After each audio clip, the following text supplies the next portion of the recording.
Mga kahuan, panoorin ang video na ito upang alamin ang pinaka-latest na balita tungkol sa lagay ng panahon at bagyo. Update today. So itong si Waning ay huling namataan sa layong 650 kilometers east-northeast ng Itbayat, Batanes. Nananatili pa rin naman ito sa tropical depression category. May taglay na lakas na hangin na 55 kilometers per hour at pagbugso na umaabot ng 70 kilometers per hour. Ito'y kumikilos north-northeastward sa bilis na 10 kilometers per hour. Wala pa rin naman itong direktang epekto sa anumang parte ng ating bansa, kaya wala rin tayong nakataas na anumang tropical cyclone wind signal na possible dito sa ating bansa. Wala rin tayong nakikita na enhancement ng southwest monsoon at patuloy naman itong lalayo ng bansa natin or ng Philippine Area of Responsibility at possible na paglabas niya ay mamayang umaga.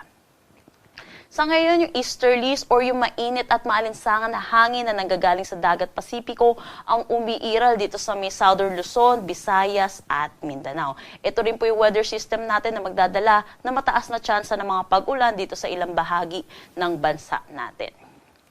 Meron din tayong binabantayan na low pressure area dito sa labas ng ating Philippine Area of Responsibility at ito'y huling namataan sa 1,810 kilometers east ng Eastern Visayas. Sa ngayon po, medium chance po siya na maging isang ganap na bagyo, meaning mababa ang chance niya na maging ganap na isang bagyo within the next 24 hours. Pero sa mga susunod na araw, hindi natin inaalis ang posibilidad na maging bagyo ito.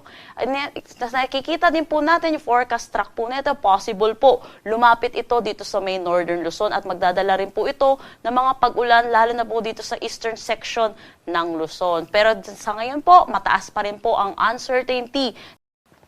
Para dito sa magiging track ni Waning, patuloy po yung direction po niya palabas ng ating Philippine Area of Responsibility at kung nakikita din natin, patuloy siyang magiging isang ganap na tropical depression habang palabas ng ating PAR. Pero hindi din natin inaalis ang posibilidad na ito'y mag-intensify pa paglabas ng ating Philippine Area of Responsibility. Pero kahit mag-intensify po ito, wala naman po itong direktang epekto sa anumang parte ng ating bansa.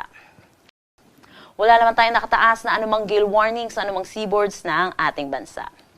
Para sa karagdagang impormasyon, bisitahin ang aming mga social media pages